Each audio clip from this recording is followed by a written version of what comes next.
Les damos la bienvenida a otra edición de Punto de Fuga, en la que charlamos con Fede Filartiga, para hacer un análisis de lo que dejaron las últimas elecciones generales y lo que puede significar el resultado para los próximos años del escenario político en Paraguay. Fede Filartiga es periodista y fundador de Latitud 25, un medio alternativo que se dedicó a mostrar la otra cara de las elecciones en el país, que muchas veces no puede verse en los medios de comunicación tradicionales. Por lo que empezamos la conversación hablando de la importancia que tienen estos medios para difundir información que no esté influenciada por intereses políticos. Y justamente de eso también queríamos hablar contigo, de la importancia también que tienen los medios alternativos, sobre todo en un periodo como las elecciones en nuestro país, donde sabemos que de repente de los mismos medios tradicionales más grandes suele llegar la desinformación. Entonces, saber un poco desde tu perspectiva cómo vivís eso formando parte de un medio alternativo en Paraguay, digamos. La disciplina que tiene que tener hoy un comunicador, y hablo de comunicador y no hablo de periodista solamente, porque ahí entran personas que crean contenido en redes sociales, entran políticos, entran pensadores, entran analistas, de ser rigurosos con el origen de esa información que están difundiendo. Es algo que creo que nunca ha habido tanta necesidad de ceñirse a protocolos rigurosos de difusión de información. O sea, te dediques a la actividad que te dediques, hoy hay un mandato imperativo tácito de tener que ser absolutamente exigente con las fuentes de donde consumimos la información, ¿verdad? Yo soy una persona que obviamente al estar, digamos, involucrado en un proyecto periodístico como Latitud 25, tengo un compromiso irrenunciable con el derecho que tiene la persona a recibir una información que independientemente de que sea precisa, ecuánime y demás, tiene que ser una información justa y veraz, ¿verdad? Eh, y no sé si todos los comunicadores, entendiendo comunicadores como les decía antes, de esas diversas disciplinas, están hoy entendiendo lo que significa eso de ser riguroso con la información que se difunde, ¿verdad? No solamente con la información que se difunde, sino con la información de la que se nutren también para poder emitir la información, ¿verdad? Vemos que surgen por todas partes, desde TikTokers, YouTubers, streamers, ¿verdad? Que están hoy posicionándose como emisores de información, hablando de cuestiones altamente sensibles, y cuando la intención es querer aportar mayor luz o mayor margen de conocimiento sobre ciertas cosas que van sucediendo, al no ser responsable y riguroso con esa nutrición de información, están colaborando e incrementando la contaminación de la discusión. Y eso podría parecer una estupidez o podría parecer algo completamente superficial, pero ocurre más normalmente de lo que uno cree, ¿verdad? Y son hechos, le diría, no sé, cotidianos, ¿verdad? Donde uno lee un titular en WhatsApp y no se pone, ya se queda en el título y se escandaliza y reacciona y comenta y retuitea, y etcétera, etcétera, etcétera. Y de repente alguien te dice, pero un ratito, ¿no te diste cuenta de quién, o sea, de qué medio es el que está publicando eso? Y había sido que no era un medio, había sido que era un blog de una persona que se dedica nomás luego que se dedica proactivamente, o sea, no es casual que esté diciendo eso, ¿verdad? Que se dedica proactivamente a contaminar la discusión. Y hoy, con cómo se están dando las cosas en materia política, hay, ustedes saben, ejércitos de usuarios, de bots que se están, granjas de bots que se están creando para, de alguna manera, conducir y orientar las discusiones en redes sociales. Ustedes me dirán, no, profe, eso es un microclima que no termina permeando en la realidad, Twitter es una burbuja, sí, probablemente. Pero también yo le puedo dar fe de que hay muchísima gente pensante, formada, universitaria, que se precia de ser de alguna manera un poco más intelectual que el promedio, que se está dejando embaucar por estas retóricas de odio, estas retóricas difamatorias, estas intenciones manifiestas de justamente amoldar la realidad al beneficio de un grupo político. Y eso no es una cuestión, o sea, no sé, no, suena mucho a Black Mirror, ¿verdad? Pero no es así, es realmente algo que está sucediendo hoy. Y uno ve la virulencia, la violencia y la agresividad con la cual muchas personas se refieren y activan, o militan activamente, mejor dicho, en redes sociales para instalar retóricas de odio, retóricas que tienen un fundamento y un sustento político muy fuerte, que hay momentos que yo me quedo espantado, ¿verdad? Y que sobre todo digo así, qué miedo de que esto ya se esté normalizando y que campañas de difamación o campañas de hostigamiento a personas que, ¿cuál fue su pecado? Su pecado fue que tenga una postura que no coincida con la tuya. Ese es el pecado de la persona. Sin embargo, hoy sucede eso y es más normal de lo que parece. Sí, totalmente. Creo que las redes sociales luego tuvieron un rol demasiado importante, o sea, cada vez tienen un rol más importante porque la gente también es como que se alimenta de sus sesgos y te lleva solamente lo que va con lo que vos pensás. Y ahí se crea una barrera y ya le ves al otro por tener una postura diferente como tu enemigo y eso crea que los extremos vayan creciendo cada vez más, digamos. Y al final eso influye muchísimo en las decisiones que toman las personas a la hora de ir a votar, pienso yo. Totalmente. Claro. Y estas campañas que dijiste, Fede, de odio, de desinformación, también de repente son financiadas por ciertos grupos, ¿verdad? O incluso políticos o no. No, eso yo creo que ya es o sea, ya es un hecho sabido, ¿verdad? Cómo Claro. operan estos grupos políticos que, ojo, no es solamente los colorados, o sea, Claro, hay sí. grupos de la oposición también que tienen sus bots, que también tienen sus militantes, que también tienen sus pseudo, ¿cómo se llaman? No son seudónimos, sus altereos, ¿verdad? Que mueven y que es una puja, ¿verdad? De poder, una puja de poder de quién tiene la verdad. Que si bien siempre existió eso, digamos, en todas las sociedades siempre existieron eso, como antes no existía las redes sociales donde se plasmaba y se evidenciaba y se dejaba constancia, digamos, de esa disputa de poder por la verdad. Antes, digamos, pasaba inadvertida porque era como estaba en el éter, ¿verdad? Pero ahora, sin embargo, o sea, está palpable en una red social y uno tiene, sobre todo, el historial de lo que uno dijo hace 10 o 12 años. Y hoy es común ver que te pelan los tweets de personas que dicen, pero hoy vos pensás de manera diferente y hoy te estás desdiciendo y cosas por el estilo.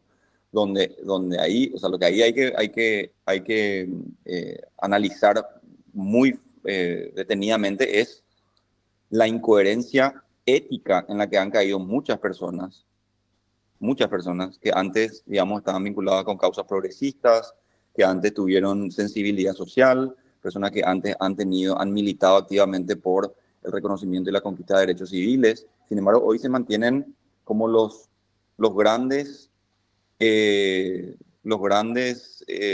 referentes, digamos, del conservadurismo más rancio de este país, ¿verdad? Entonces, ahí hay yo creo que este punto en particular la gente no tiene muy en cuenta muchas veces, ¿verdad? O sea, ese componente de la coherencia, ¿verdad? La coherencia, el componente de los principios. La gente ya no se empeña hoy en tratar de ser consistente en lo que uno piensa, entre lo que uno piensa y lo que dice, ¿verdad? Entonces, claramente estamos en un plano así medio amorfo, medio híbrido, en el que se relativiza todo, la gente ya no, ya todo lo que todas las convenciones a las que hemos llegado, ahora se están poniendo otra vez en tela de juicio, ¿verdad? Hasta hace unos años ser nazi era lo peor, ahora sin embargo, no, esta había sido, esta malo parece, ¿verdad? Qué sé yo, consensos en relación a, hoy estaba leyendo que Santiago Peña dijo que comparó el tema de la acusación de Cartes con un gran misterio de la humanidad que es el tema de si el hombre llegó o no llegó a la luna, ¿verdad? O sea, está poniendo en tela de juicio una cuestión que ya ni debería ni siquiera discutirse, ¿verdad? O sea, y creo que es un rasgo muy típico de los grupos antiderechos, ¿verdad? De tener que estar relativizando todo, de tener que estar poniendo en duda la evidencia científica, el método científico, ¿verdad? Y eso es muy, muy jodido. Ahora está pasando lo mismo con el TSJE, ¿verdad? Si se ponen a pensar, estamos, que en parte eso puede llegar a ser positivo porque se está exigiendo al sistema, al sistema una demostración de que lo que sucedió fue realmente, o sea, se le está exigiendo al Tribunal Superior de Justicia Electoral que ponga todas las evidencias a disposición de modo que no quepa duda de que los comicios fueron unos comicios legítimos.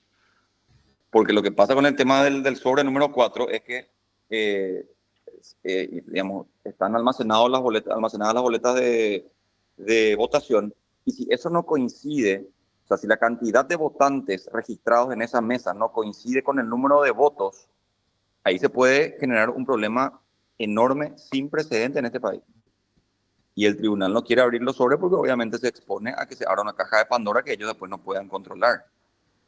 Pero no se pueden abrir esos sobres, ¿verdad? La ley dice, supuestamente, es que lo que pasa es que depende con quién hable, Lucas, porque vos hablas con la gente, con los ministros del tribunal y ellos te dicen, la ley a mí me impide, la ley electoral me impide que los sobres, el sobre número 4 se recuente, te dicen, ¿verdad? Nosotros no podemos abrir el sobre porque abrir el sobre significa inefectiblemente recontar los votos y el recuento de votos está invalidado porque lo que cuenta es el acta, no las boletas de votación. Claro. Pero sin embargo, uno habla con algunos de los referentes de estas personas que se están manifestando, Rafael Filisola, por ejemplo, y Rafael te dice, no hay ninguna normativa electoral que disponga eso efectivamente.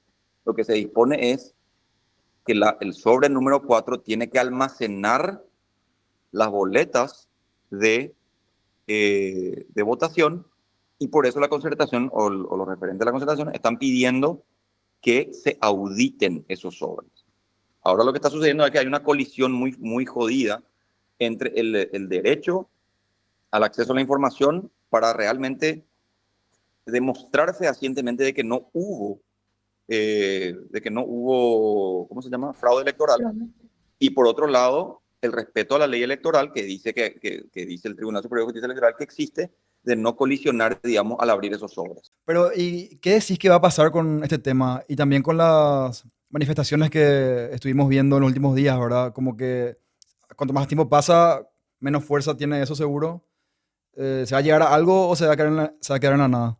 Mira, yo soy muy prudente siempre de no hacer augurios o no hacer, digamos, proyectar escenarios, porque si bien pueden haber varias hipótesis de lo que puede llegar a suceder, yo no querría aventurarme a decir algo en particular porque mañana pueden cambiar las cosas, ¿verdad? O sea, la política paraguaya se caracteriza justamente por eso, ¿verdad? Por ser demasiado impredecible.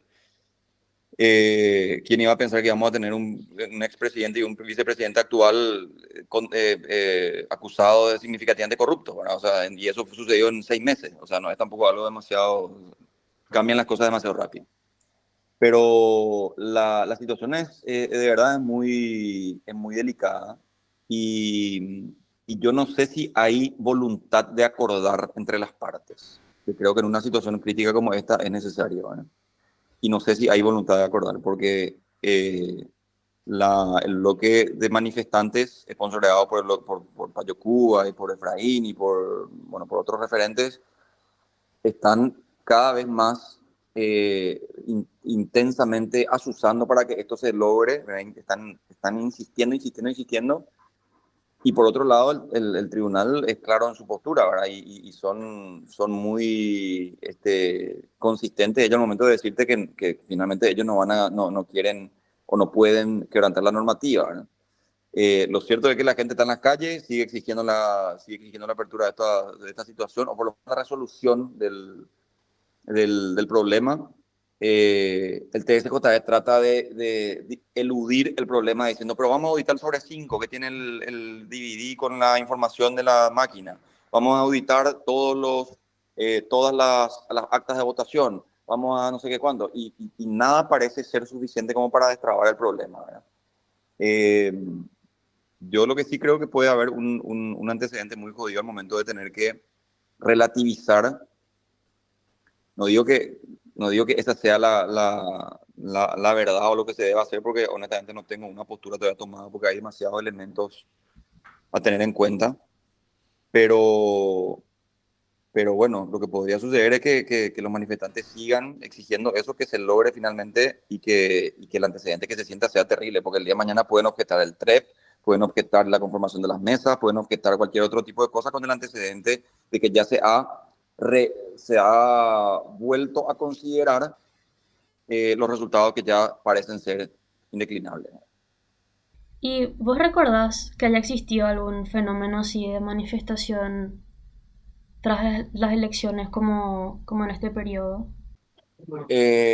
Manifestaciones después de las elecciones que yo recuerdo, o sea, inmediatamente después de las elecciones que yo recuerde, no. Siempre hubo, convengamos, denuncia de fraude, rumores. De hecho, Efraín Alegre no reconoció, hasta ahora no reconoce que Mario Abdo le ganó las elecciones en 2018, ¿verdad?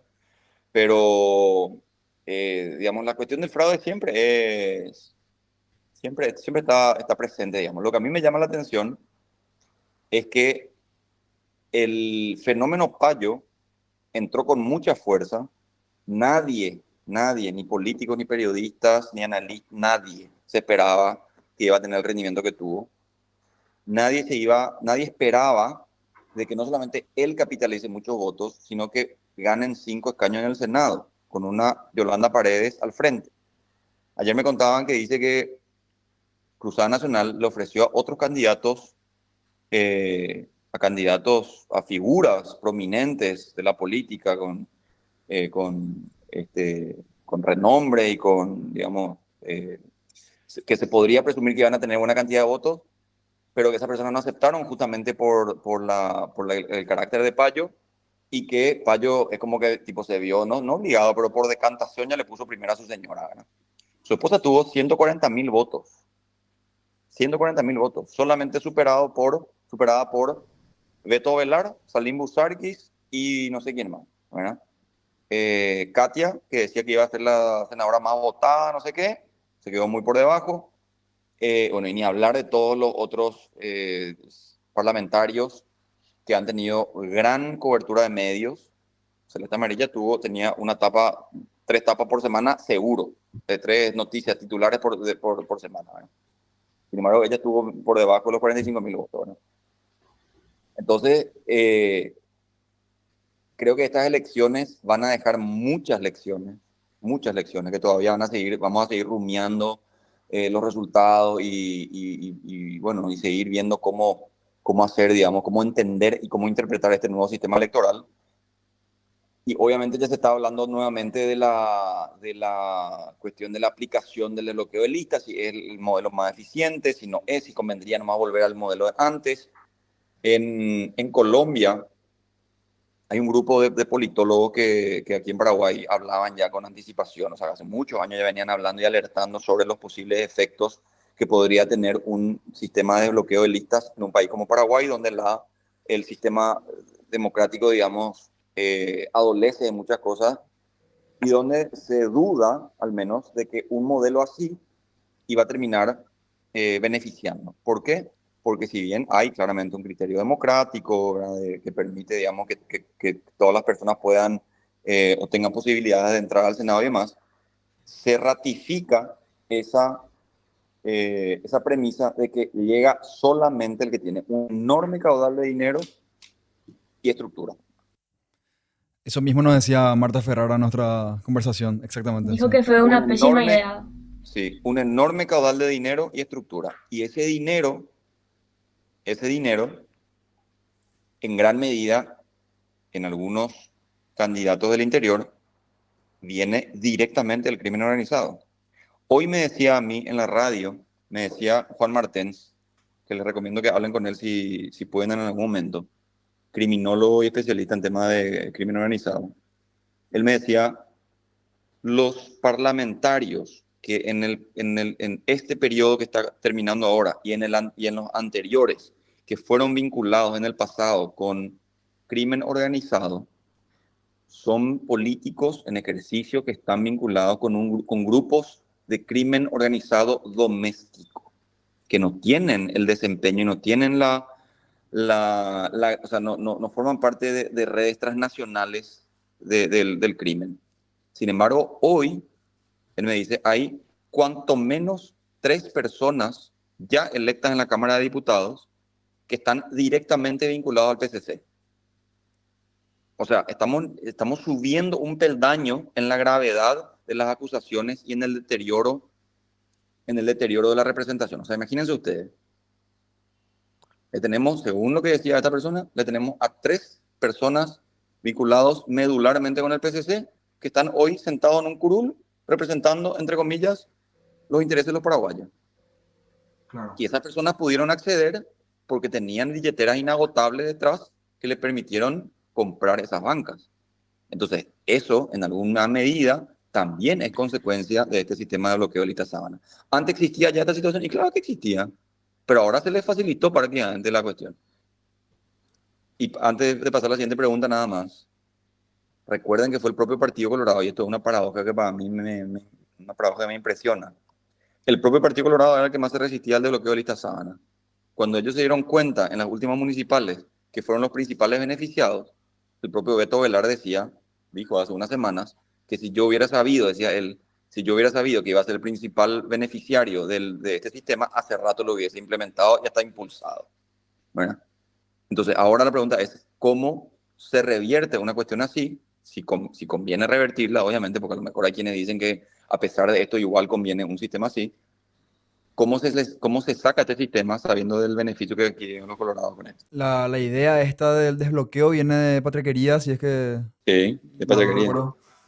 Pero no sabía que los colorados estaban tan en contra o estuvieron tan en contra de implementarlo. Sí, ellos, claro, porque ellos se sentían amenazados, porque pensaban que iban a entrar talentos políticos comunitarios de diferentes lugares que le iban a jugar, que le iban a ganar la pulseada y demás, pero si vos consideras el factor dinero, obviamente ningún dirigente comunitario puede competir con la billetera de un narco, ¿verdad? Claro, pero ahora revertir esto va a ser prácticamente imposible si es que ya está la gente en el Senado y va a estar todavía más gente en el Congreso, perdón, que va a estar completamente a favor de eso, ¿verdad? Exacto, sí, prácticamente imposible. Que de hecho, leí en Twitter a varias personas que directamente le hacían saber a Patriquería el descontento, ¿verdad? Porque Claro. el propio Patriquería salió afectadísimo de esto. Fue como tirarse un tiro Sí. en el pie, ¿verdad? Sin embargo, ellos sostienen que todavía es el mecanismo ideal, ¿verdad? Yo, honestamente, no sé, dudo, por lo menos, de que si un mecanismo así donde uno puede elegir realmente a quien cree que le representa y demás. Supongo que eso puede funcionar bien en Suiza, puede funcionar bien no sé, en Bélgica, en Canadá, en Nueva Zelanda, en Uruguay mismo. Pues no sé si es el modelo más, no sé, no digo que no sea, pero no sé si es el más apropiado para nuestro sistema. Al menos todavía. Al menos todavía, así mismo. Sí. Queríamos también enfocarnos un poco más en este fenómeno de Payo, ¿verdad? Porque creo que es algo que realmente nadie se esperaba, pero sin embargo es como algo que tiene sentido si pensamos en el hartazgo que parece estar teniendo la gente con la desigualdad en general en el país. ¿Por qué vos pensás que tuvo tantos votos, Payo? Yo trato de ser muy cauteloso sobre cómo presentar el fenómeno Payo, porque en realidad esa cuestión del voto bronca y el tema del hartazgo de la gente no es un fenómeno solamente de Paraguay, ¿verdad? O sea, un fenómeno que vos en Argentina le tenés a un Milei, en Brasil le tuviste a un Bolsonaro, en Colombia o en Perú también hay otra persona que es completamente desopilante en su planteamiento. En Chile ganó la ultraderecha también ahora, en la asamblea, en la conformación del Consejo Constituyente. Entonces, es como que hay un resurgimiento con fuerza de estas fuerzas radicalizadas que de alguna manera están diciendo lo que mucha gente quiere escuchar nomás. O sea, si uno le escucha, por ejemplo, a Milei, Yo no soy economista y conozco muy poco de economía y digamos, no entro en un plano de juzgamiento de las cosas técnicas que dice, pero sí se están yendo a una, no al pedo, se están yendo a una radicalización de la discusión, ¿verdad? Y esa radicalización se manifiesta a través de cuestiones inaplicables, ¿verdad? O sea, si Payo plantea ir contra el sistema y destruir todo lo que existe, ¿qué viene después? ¿Verdad? ¿Qué viene después? O sea, es mejor reconstruir de cero que valernos de lo que ya, de lo deficitario que tenemos ya construido hoy y poder construir en base a esto y tratar de perfeccionar lo que estamos teniendo hoy, o eso de resetear todo el sistema es beneficioso. Yo no sé si es beneficioso, porque ahí vos tenés que estar, a mí nada me garantiza de que la persona que venga, ¿verdad? Con el estandarte del cambio, de la renovación y no sé cuándo, no venga con las mismas prácticas corruptas, no venga con la misma gente podrida, que de hecho, si empezamos a juzgar la calidad de los representantes que Payo metió en el Congreso, nos vamos a dar cuenta que no son ninguno referente del pensamiento paraguayo, ¿verdad? La esposa de Payo, Yolanda Paredes, es una abogada muy reconocida, es una persona que se ha mantenido férreamente en contra del clan Zacarías en Ciudad del Este y demás, pero después lo otro, o sea, no hay ningún registro o antecedente que vos digas, esta gente es una garantía de poder mejorar la representación.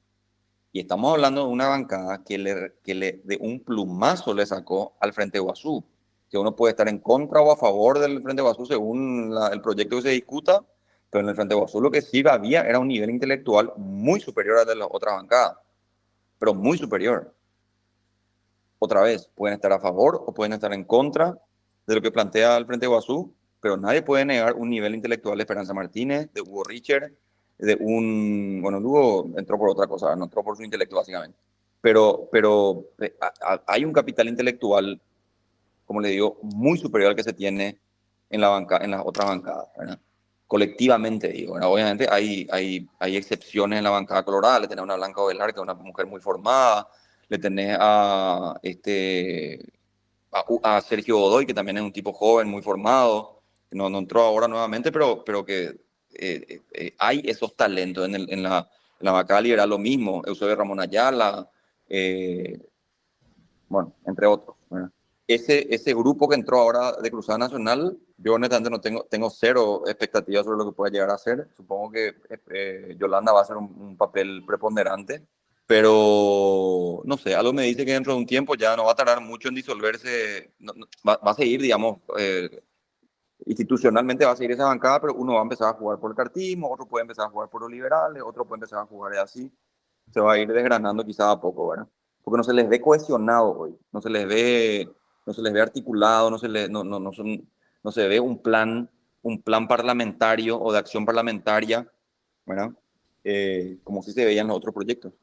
Y teniendo en cuenta este congreso mayoritariamente colorado que vamos a tener ahora desde septiembre, ¿qué tanto pensás que van a poder hacer estas figuras de la oposición que entraron, como el caso de Joana Ortega y Esperanza Martínez, por ejemplo? Sí, yo hablé con Joana en la radio y ella utilizó una palabra que me gustó mucho, que es, nos esperan 5 años sombríos, decía ella, ¿verdad?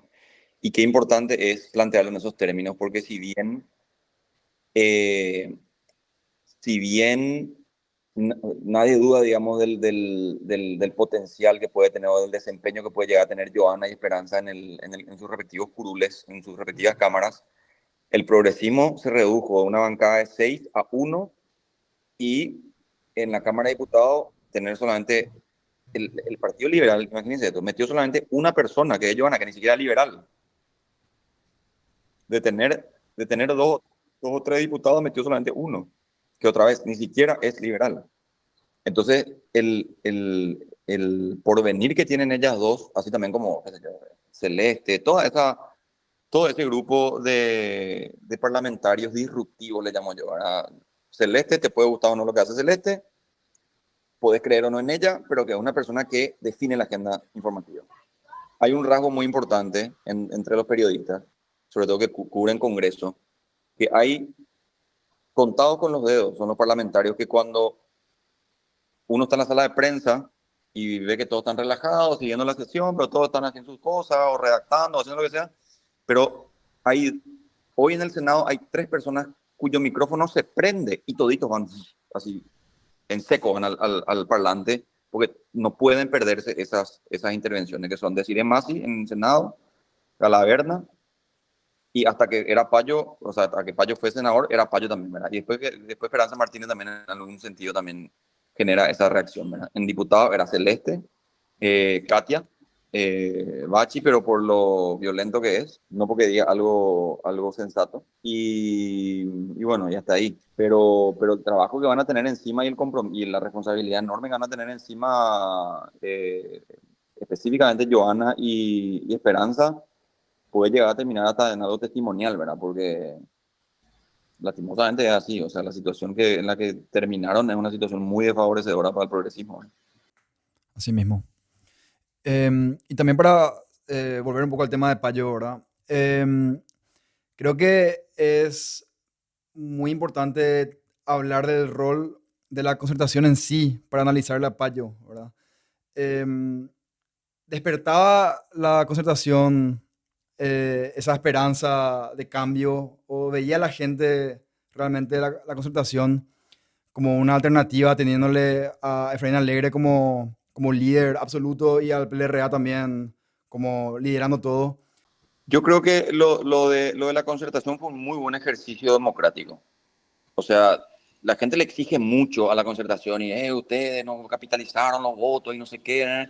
Imagínense ustedes, o sea, si ustedes son amigos, son compañeros de facultad o... Éramos compañeros Somos- del colegio Bueno, también somos amigos. también. imagínense ustedes en el colegio, lo que les cuesta a ustedes ponerse de acuerdo para armar algo, lo que les cuesta a ustedes renunciar a sus egos para lograr un objetivo, lo que cuesta hacerle entender a otro de las ventajas que le beneficia a todos y no solamente a uno en particular. Eso pasó en la concertación.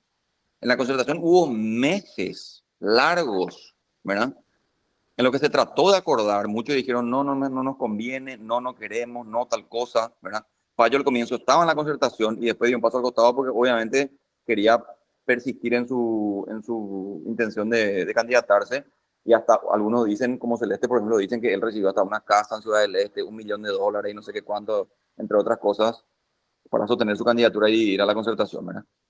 Para mí la concertación fue un ejercicio democrático muy interesante, que respetó un proceso de validación. O sea, si Payo era tan democrático como dice que es, o sea, perdón, él no dice que es democrático, él dice que es anarquista, ¿verdad? Pero si Payo es tan respetuoso de la voluntad popular, ¿por qué no se sometió a la interna que hizo la concertación para medir fuerza con Efraín? O sea, él tenía el mecanismo adecuado como para validar su candidatura y decir, chicos, ok, si vamos a medir fuerzas, midamos fuerzas. Y ahí a lo mejor ya se dirimía, y a lo mejor ahí Pacho salía ganador. Pero Efraín no le cerró la puerta para que se candidate. Es más, medio le desafió a que se candidate. Pero justamente ese método, ese proceso de las internas que se hicieron ahí. Eh, no puedes competir contra la maquinaria electoral del PLRA tampoco. No tenían chance los otros, o sí. Pero ya ves que igual de todas maneras Payo capitalizó 700.000 votos. O sea, por lo visto había cierto que ahí puedes meter votos colorados, etcétera, etcétera, ¿verdad? Pero ya Payo demostró que tenía envergadura, ¿verdad? Ahora, si él se sometía a esa, porque eso también es una justificación de Payo para mantener y para persistir en su intención de candidatarse, ¿verdad? No, no, no, esa estructura de todo liberal, entonces los liberales me van a cocinar la elección. No, pero ahí era voto abierto, ¿verdad? Cualquiera podía votar ahí, para presidente, ¿verdad? Cualquiera podía votar ahí. Lo que yo creo que falló fue el cálculo, la ecuación de decir, Payo le iba a robar votos al Partido Colorado o le iba a robar votos a la Concertación. Y en la Concertación se convencieron de que Payo le podía robar votos al Partido Colorado y no se imaginaban la cantidad de votos que terminó capitalizando. Ellos le proyectaban 200.000, 250.000 votos más o menos a Payo. Él triplicó esa cantidad. Entonces, por eso le digo que le tomó de sorpresa a todos el fenómeno Payo, y creo que las instancias de discusión y las instancias formales para que se dirima este problema que se terminó generando con la división se subsanen si había voluntad de poder acordar. Pero como no había, Y dijiste que no sos de hacer predicciones o que tenés cuidado con eso, pero ¿te esperabas vos este resultado? ¿Te sorprendió? yo no me esperaba este resultado. Yo de verdad creía que, y esto yo nunca lo dije al aire, ¿verdad? Nunca dije al aire porque obviamente, como le digo, no conviene eh, que yo haga no solamente augurios, sino que me comprometa retóricamente con proyectos políticos. Yo me quedaba callado, ¿verdad? En el sentido de que, o sea, no es que me quedaba callado, no hacía aseveraciones tan contundentes en relación a los ganadores porque no sabes. O sea, el que te dice, el que se juega por un resultado, te está mintiendo, loco, porque no sabe, no tiene manera de saber, de hacer futurología, ¿verdad? Y de la misma manera las encuestadoras que están especulando con eso también están haciendo mal, ¿verdad? Porque juegan con con una pretensión de voto que en algún sentido eh, en el 2018 fue escandaloso cómo se burlaron de la población las encuestadoras, ¿verdad? Que le daban una diferencia de no sé cuánto por ciento a Mario Abdo y terminó con un 4%, 3,8%, ¿verdad? Y ahora también había un margen considerable, pero nadie esperaba, ni las propias encuestadoras no habían proyectado 15%. Entonces, y lo que dijiste vos, Lucas, tenés razón. Lo de la victoria de Santiago no es solamente mérito de Santiago, porque claramente los colorados hicieron una muy buena elección, pero no es que eso es mérito de Santiago nomás, porque si tan solo no había un factor payo de por medio, la oposición iba a ser hoy, iba a estar, iba a estar celebrando la victoria. Pero eso también, o sea, el factor payo también, yo creo al menos, de que es parte de la jugada de la estrategia cartista, ¿verdad? ¿En qué sentido? Y que Payo fue oxigenado financiera mediáticamente por el grupo Cartes. A lo mejor no habrá habido plata, cosa que es muy difícil que suceda, ¿verdad? De por medio, pero de que había una voluntad manifiesta y groseramente expuesta del Grupo Nación en darle envergadura a Payo, eso era innegable. O sea, Claro, eso sí, pero decís que también hubo un trato directo, o sea, un apoyo directo en algún no sé, sentido. eso me parece muy propio de House of Cards, ¿verdad? Tratar de Por entender eso. cómo se dan así esas negociaciones tras bambalinas, ¿verdad? Pero no sé, ese tipo de cosas ya obviamente no me puede constar, ¿verdad? Pero creo que eh, los colorados pueden ser muchas cosas, pero vos a efectos electorales no son, ¿verdad? Por algo están hace 70 años en el poder y saben perfectamente cómo hacer para volar el sistema, ¿verdad? Eh, y son tan vivos que cuando se pelean todo el mandato presidencial están peleados, pero cuando hay que amigarse, se amigan y están juntos y se van abroquelados y no les importa morderse la lengua, ¿verdad? Y quizá el problema, va a sonar feo esto que voy a decir, pero quizá el problema de la oposición es que deberían empezar a olvidarse más rápido por lo visto de sus diferencias, porque esas diferencias son las que le terminan condenando a la oposición.